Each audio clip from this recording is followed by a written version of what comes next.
Magandang araw mga kaboses at kaopinyon ng ordinaryong mamamayan. Isa na namang podcast ang ating gagawin ngayong araw at ang ating pong paksa at tatalakayin ngayong araw po ay ang totoong halaga sa nakukurakot mula sa kaban ng bayan ng gobyerno. Ito po ang ating pag-uusapan upang sa ganon ay malaman po natin kung ano nga po ba talaga ang totoong halaga ng nawawala sa kaban ng bayan dahil sa pangungurakot ng mga unscrupulous government employees. Kamakailan, si Senator Ping Lacson ay nagpahayag at nagbigay po ng pahayag kung magkano nga ba talaga ang nawawala sa kaban ng ating o kaban ng bayan dahil sa pangungurakot. Ito po ay isa lamang sa bahagi ng mga nakukurakot sa ating o sa kaban ng bayan o sa kaban ng ating pamahalaan. Ito po ay pera ng taong bayan. Ayon sa ulat, noong July 28, 2025, ulat po ito sa Inquirer.net. Ito po ang sinabi ni Senator Ping Lacson. Aabot sa 1 trilyong piso mula lamang sa flood control projects ang maaring nawala dahil sa pangungurakot. 1 trillion pesos for the past 15 years. Ang sabi po ni Senator Ping Lacson, amid the impact of the great typhoons and the southwest monsoon or habagat, Senator Ping Lacson on Saturday renewed his call for a review of the government's flood control projects, saying almost half of almost 2 trillion pesos allocated for that program since 2011 may have been lost to corruption. Napakalaking halaga po ito mga kaboses. 1 trillion pesos. Can you just imagine kung sa flood control projects pa lamang pala ay nawawalan na tayo ng 1 trilyong piso sa nakalipas na 15 taon. How much more kung idagdag pa natin dyan ang mga nakukurakot sa iba pang ahensya ng gobyerno, ang nawawala sa kaban ng bayan mula sa pangungurakot sa Bureau of Customs dahil sa hindi po pagbabayad sa tamang taripa o tamang buwis. Magkano ba ang halaga ng nawawala sa kaban ng bayan dahil sa hindi po tamang pagbayad ng buwis ng mga unscrupulous businessman? Magkano ang halaga ng nawawalang pera mula sa kaban ng bayan dahil sa pangungurakot sa DepEd or Department of Education? Alam naman po natin na halos lahat po ng ahensya ng ating pamahalaan ay may nangyayaring kurakot. Nangyayaring pangungurakot sa kaban ng bayan. Ito po ay nakakapanglumong isipin mga kaboses. Dahil kung tutuusin, kung tama ang figure ni Senator Ping Lacson, pero ito po ay mababa kung idagdag pa natin ang nawawala sa buwis, nawawala sa taripa sa customs, nawawala sa mga iba pang kita ng pamahalaan dahil lamang po sa unscrupulous na practices both the public and the private sector. Pero diyan na po tayo magsisimula sa sinasabi po ni Senator Ping Lacson na 1 trillion pesos ang nawawala sa kaban ng bayan. Ang 1 trilyong piso mga kaboses, kung ikukumpara natin yan sa dolyar, ay napakalaking bagay po yan. Assuming, ipapakita ko po sa inyo kung paano po natin kwentahin itong 1 trillion pesos. Ito po ang aking calculator mga kaboses. So, 1 trillion. Ito po ang 1 trillion. Papakita ko po sa inyo. Ayan po ay 100 million. This is 1 billion. This is 10 billion. This is 100 billion. This is 1 trillion. Kung ang halaga ng dolyar ay sabihin na lang natin na 55 pesos per dollar, i-divide po natin ito ng 55. This is amounting to 18 billion dollars. $18.1 billion. Yan po ang nawawala sa atin, mga kaboses. Yan, $18 billion, $18.1 billion. Yan po ang nawawala sa atin kung ang pagbabasihan po natin ay ang nakurakot mula noong 2015 hanggang sa kasalukuyan na ayon kay Senator Lacson ay 1 trillion. So $18 billion ang nawala sa kaban ng bayan. Sa flood control projects pa lang po yan, mga kaboses. Now, ano po ba ang maibibigay sa atin ng 1 trilyong piso? Kung ang ating titignan, mga kaboses, ang backlog po natin sa sinasabi po nilang classrooms, silid-paaralan, magkano or ilan bang silid-aralan ang kailangan natin? Nang sa ganon ay mabigyan natin ng kaukulang silid-aralan ang ating mga mag-aaral. Ang nakikita po nating sinasabi po nila na halaga or bilang ng mga classroom na kailangan po natin ay aabot sa kalahating milyon. Kalahating milyon, mga kaboses, ang total backlog po natin sa classroom. Now, meron pong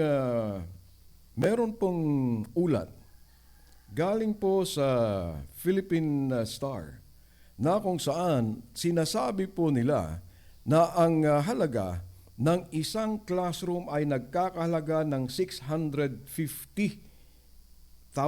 pesos. Ito po ay kung NGO ang magpapatayo. Pero ayon sa DepEd, ang halaga daw ng isang classroom ay aabot mula 2.5 million hanggang sa 3 million per classroom. Pero bakit po kung ang isang private sector pala ang magpapatayo ng isang classroom ay aabot ng 650,000 pesos lamang ang isang unit. So ibig palang sabihin yan, balikan po natin ang ating calculator nang sa ganon ay malaman po natin. Sa ating calculator, pag ang kakulangan natin ay 65,000 classroom ang kailangan natin. Yan ay 650. 65,000. Ipagpalagay na lang natin na ang halaga ng isang classroom na ayon sa mga NGO ay 650,000 din. I-multiply po natin yan ng 650,000 pesos each. So sa makatuwid, ang kailangan pala natin ay 42 billion pesos lamang. So kung hindi po nakurakot yan na 42 billion pesos, wala na pala sana tayong backlog sa classrooms ng ating mga estudyante sa DepEd. So ibig palang sabihin yan, komportable na pala ang ating mga estudyante sana kung ayan po ay hindi po nakukurakot, mga kaboses. Kaso nga lang, ang problema po natin, ayan po ay nakukurakot. So, remember, 42.250 billion pesos ang kailangan po natin upang sa ganun ay masagot, matugunan ang pangangailangan natin sa pagkukulang ng mga classroom sa mga paaralan. Now, ang pag-usapan natin, magkano naman po or ilan ba ang kabahayan or housing ang kailangan natin? Dito po tayo nagkakaroon po ng napakalaking problema dahil po ang kakulangan po natin sa housing, ayon po sa estadistika, ay umaabot po ng mula 6.5 million hanggang sa 10 milyong units ng bahay ang kailangan natin. So ibig palang sabihin, meron pong 6.5 million to 10 million Filipinos o Filipino families ang wala pong bahay. Medyo mabigat po ito dahil ang low-cost housing, ayon po sa pagsusuri, ay meron po tayong nakita rito na ang isang unit daw, ang pinakamababa, ay aabot sa 1,000,000. Kung ang 1 trilyon na nawawala sa flood control pa lang, ibig palang sabihin niyan ay natugunan na po sana natin ang 1,000,000 kakulangan sa pabahay mula noong 2015. Yan po mga kaboses, ang talagang nawawala sa atin. Dahil lang po dyan sa flood control anomalies, anomalya sa flood control. Hindi lang po dyan nagtatapos mga kaboses. Napakalaking halaga po ang 1 trilyon. Ang 1 trilyon po sana, kung ayan po ay nagamit sa armed forces, Navy, Air Force, at Army, naku po mga kaboses, malulula po kayo. Remember, 18 billion dollars, $18.18 billion ang 1 trillion pesos. Ayan po sa exchange rate ng 55 pesos per dollar. Ngayon, ito po ang ipapakita ko po sa inyo at kayo po ay malulula. Kung ito po sanang nakurakot sa flood control pa lang po, mga kaboses, makikita po natin na sana nakabili na po tayo ng isang modernong aircraft carrier, Ford class, mga kaboses. Ford class. Ang Ford class po, ayan po ang pinakamodernong aircraft carrier ng United States. At ang halaga po ng isang aircraft carrier, alam po ba ninyo kung magkano? That's $13 billion. So nakabili na po sana tayo ng isang modernong aircraft carrier. Nang sa ganoon ay makita po ninyo, ipapakita ko po sa inyo ito. Ito po ang Ford Carrier, aircraft carrier, Ford class. The USS Ford, and it comes with a staggering price tag of $13 billion. So $13 billion lang po yan. So ibig palang sabihin, kung 18 billion, ay meron pa po tayong $5 billion na natitira pa dyan sa sinasabi po nating pangungurakot. Ano pa ang kailangan ng ating kailangan ng isang aircraft carrier group? Ang isang aircraft carrier group, mga kaboses, ay nangangailangan po yan ng isang destroyer ship na nagkakahalaga ng $850 million, isang frigate ship, at isang sinasabi po nating cruiser ship. So ibig palang sabihin yan, sa flood control project pa lang, mga kaboses, ay meron na po sana tayong isang fleet ng aircraft carrier na isang Ford class nuclear-powered aircraft carrier. Ngayon, magkano po ang isang modernong nuclear-powered submarine, mga kaboses? Ayon po sa nakikita po nating figure, ayan po ay nagkakahalaga ng umaabot depende sa klase ng nuclear submarine na bibilhin. Ayan po ay sabihin na lang natin ng isang Virginia class na submarine, meron pong price tag na $4.3 billion. Di meron na po sana tayong isang nuclear submarine. Yan po mga kaboses. Kung ayan po ay nagamit ng tama. Napakamoderno na po sana ang ating armed forces. Siyempre, tanungin po ninyo, magkano ang isang, sabihin ninyo na modern fighter jet? Ang isang modern fighter jet, mga kaboses, ay umaabot po sa halaga na $100 million. Kung $100 million pala yan at 18 billion yung nawawala sa atin mula noong 2015 sa flood control project pa lang, nakabili na po sana tayo ng 180 na F-16 o dili naman kaya'y 175 na F-35 Raptor o kaya F-22 Raptor. Can you just imagine how many squadron? Di meron na po sana po tayong, kung ang isang squadron ng F-16 ay umaabot po ng bilang na 24. Kung makabili po tayo ng 180, ibig palang sabihin yan ay meron na po sana tayong 6 na squadron ng F-16 fighter jets. Moderno. Ganon din sa F-35 fighter jets. So, ibig palang sabihin yan, kung yan palang pera sa flood control project pa lang po, mga kaboses, ay naibili po ng tama sa mga kagamitang pangmilitar, hindi na po sana tayo nagkakandara pa na humingi ng tulong mula sa Estados Unidos. Sa ngayon, nagkakandara pa tayo, binubuli tayo ng China dyan sa West Philippine Sea dahil sa kakulangan ng kagamitang pangmilitar o kaya pang naval equipment, naval ships. Pero kung yan po sanang 1 trillion na yan, meron na po sana tayong isang battle group ng aircraft carrier, modern aircraft carrier. Kung yun yung medyo mas mababa po sana, edi nakabili na po tayo ng 2 aircraft carrier pala. Diyan sa mga figures po na sinabi natin. Yan po ay sa level ng military. Pero kung titignan po natin, yan po ay 1 trillion pa lang po ang pinag-usapan natin, mga kaboses.